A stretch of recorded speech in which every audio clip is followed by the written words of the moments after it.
የሞት ፍርድ ተፈርዶባት የነበረው ሞቷን ስትጠባበቅ የነበረው እሷን ለመርዳት ብዙ ብር ያወጣችሁት ሌላ ኑር ሰቦ እንግዲህ ወደ ሀገሯ ልትገባ በረራ ክላስ እንደገባች እየተወራ አትሞችም የተባለ ነፍስ ደግሞ አትሞትም መቼም።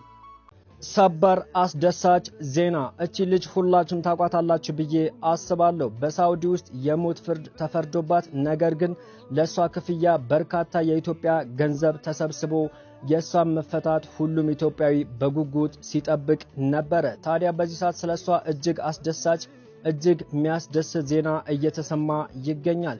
እሷም ተፈታ የሚቀጥለው ሰኞ ወደ ኢትዮጵያ ለመምጣት ፕሮሰስ እየተደረገ እንደሆነ እየተነገረ ይገኛል።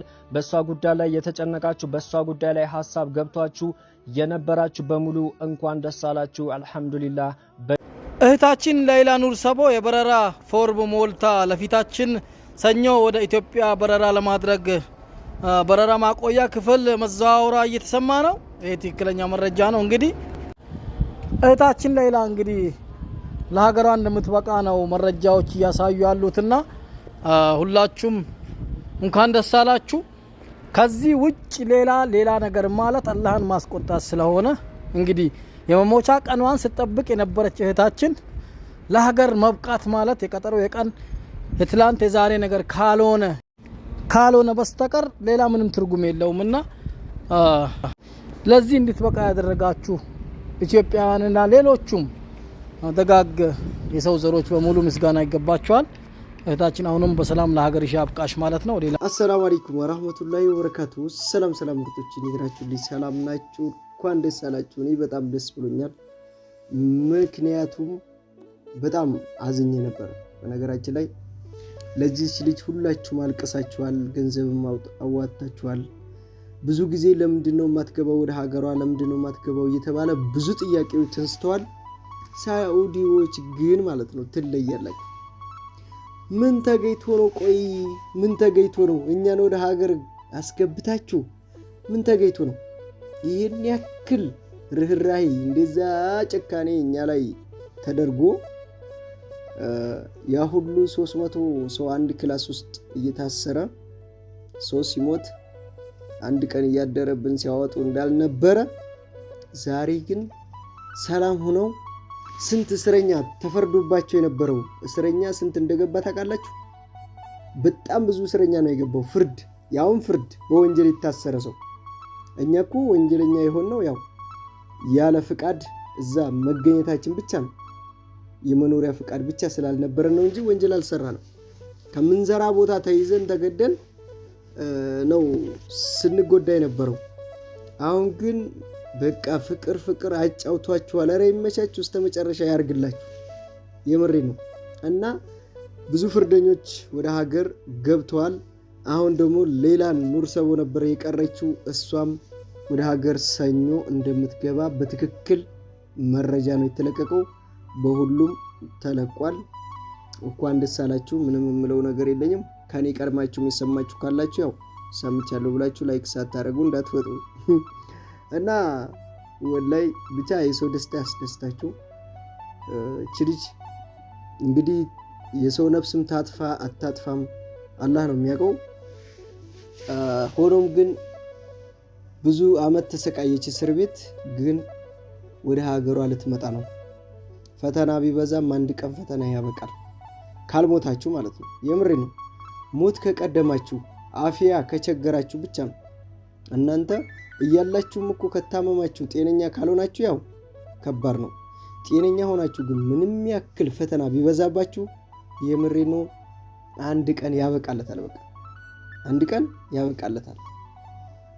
ድጋሜ እንደተወለደች ነው ልጅ መቆጠር ያለበት። በቃ ድጋሜ አለ አይደለ? ድጋሜ እንደተወለደች። ምክንያቱም ሞታለሁ ብላ ተስፋ ቆርጣ ነበር። እኛ እንኳን እስር ቤት በነበርን ሰዓት መቼ እንገባለን ነው ምኞታችን እንጂ ፍርደኛ እንዳልሆነ እናውቃለን። እንደምንገባም እናውቃለን ወደ ሀገራችን። እዛ ግን በምን ምክንያት እንደምንቆይ ምናምን እንደምንሰቃይ ነበር። ያ ነው የሚያናደን። እሷ ግን የመግባት እቅድ የላትም። በቃ የኢትዮጵያ ሰው ሁሉም ሰው ብር አዋጥቶላት ስንት ሚሊዮን ብር ተሰብስቦ ያ ራሱ ገብቶላቸው አልፈቀዱም ነበር። ብዙ ነገር እየተወራ ነበር። ያ ሁሉ ነገር ተደርጎ ራሱ እሷ አልተሳካም ነበር። ግን አሁን በመጨረሻ ተሳካ። ተመልከቱ። ያ ሁሉ ራሱ ብር ገብቶላት ምን ተባለ? አትገባም እየተባለ ነበርና ያ ሁሉ ነገር ተስፋ አስቆርጧት ነበር። እስር ቤት ውስጥ ያው ራሳቸውን ማጥፋት ባትችሉ ተስፋ ቆርጣ ነበር። ዛሬ ነገ ይገሉኛል እያለች እየተጠባበቀች ነበረ። አልሞተችም። አላህ ለሀገሯ አሁንም ይብቃት። እዛ ነው ያለችው።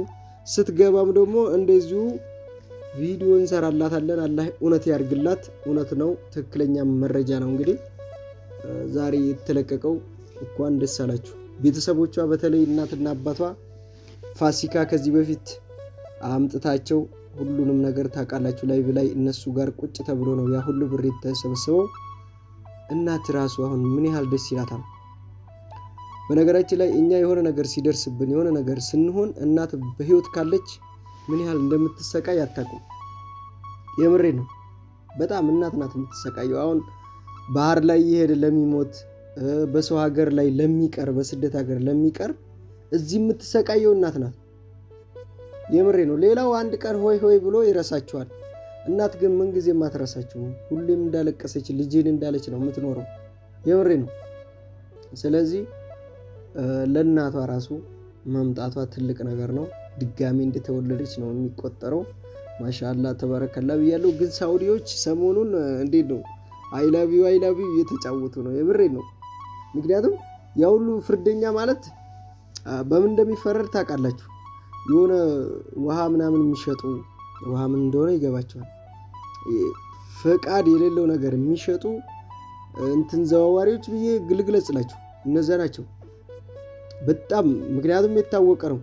በድንበር ጫት ማስገባት አለ ምናምን ማስገባት ስላለ ከዛ ሁላ የተያዙ በብዙ አይነት ወንጀሎች የተያዙ ናቸው ነፃ ተብለው ወደ ሀገር እንዲገቡ የተደረጉት። ታዲያ ከዚህ በላይ ፍቅር መጫወት አለ እንዴ? ወንጀለኛን እኮ እዚህ ሀገር እንኳን አለቀቀም። ሳውዲ እንዴ ሊለቅ ቻለ? ይሄ ማለት እወዳችኋለሁ እያለ ነው ማለት ነው። አረ ጋብዙልኝ፣ የብሬ ነው። አይላቪ የሚል ነገር ጋብዙልኝ። እኔን ግን አስወጥታችሁ ፍቅር መጫወታችሁ በጣም እየከፋኝ ነው። ባለፈው ስለ አሻራ እያወራሁ ነበርና አሻራ 2 አለብኝ እና ብዙ ልጆች አከሌ ገብቷል 2 አሻራ ያለው ገብቷል። ግን እርግጠኛ ናችሁ? እኔ አላምንበትም። ብዙ ልጆች ተመልሰዋል። አንድ አሻራ ያልፋል። እኔ አንድ አሻራ ቢሆን ምን አስጨነቀኝ እንዴ? እኔ እኮ በቃ ተሯሩጬ እኮ ነው 2 አሻራ ያስሞላሁት። ምን አሯሯጠኛውን አርፌ ብቀመጥስ? በመሯሯጥ እኮ ነው አላርፍ ብዬ በልጅነቴ ሮጥኩና 2 አሻራ ድቅ አድርጌ መጣሁላችሁ እና ምን ዋጠኝ። አሁን ሳውዲ እንደዚህ ያመረባት ሲመጣና ደህና እየሆነች ሲመጣ ለሀገሩ ያለኝ ፍቅር ጨመረ ነው የምላችሁ። ጨመረ። ያንን 30 ሺህ ሪያል ያለችው ሴትዮዋ ያፈርደውላና ወይኔ 30 ሺህ ሪያል ማለት 1 ሚሊዮን ምናምን ብር። ያንንማ ለማግኘት እኮ ነው የምሰደደው። ካለኝ መኪና አልገዛም አልሰራበትም እንዴ? እሱን ፍለጋ መሰለኝ የምሰደደው አይደል? 30 ሺህ ሪያል ከፈለጋችሁ አስጠፉ። ከፈለግ አነጋገሯን አይታችኋል። እሷ ያው ትክክለኛ መረጃ ያለውን ነገር ነው። አረቦች እያስጠፉ መሆኑን ነው። ይሄ ነገር እኮ በህጋዊ አይደለም። ይሄ አሻራ የሚጠፋው ያው በህግ ወጥ በሉት። ያው ብር የማይሰራ የለውም ያስጠፋል። ገባችኋ? ይሄን ነገር መረዳት አለባችሁ። ይሄን ሁሉ ገንዘብ ከከፈላችሁ እንዴት አይጠፋም? ይጠፋል እንጂ 1 ሚሊዮን ምናምን ተከፍሎ ታዲያ የሰው ህይወት አላጠፋን? በደንብ ነው የሚጠፋው። ይሄ በቃ ምንም ጥርጥር የለውም። ግን ቀነስ አድርጉታ። 30 ከማለት 3000 ሪያል 4000 ሪያል እንዱ 5000 ሪያል አትሉም? እንዱ አይከብዳችሁም? ግን 30 ሪያል በስንት ወር ነው የሚገኘው እንዴ? የብር ለቁጥር እንኳን የማይከብዳችሁ እና ለዛሬ የመጣ ነው። ያው ወደ ሌላ ጉዳይ ወደ ከፋኝ ቦታ ገባሁኝና ሌላ ኑር ሰቦ ለሀገርሽ ይብቃሽ ብለናል። ቪዲዮውን ላይክ አድርጉት።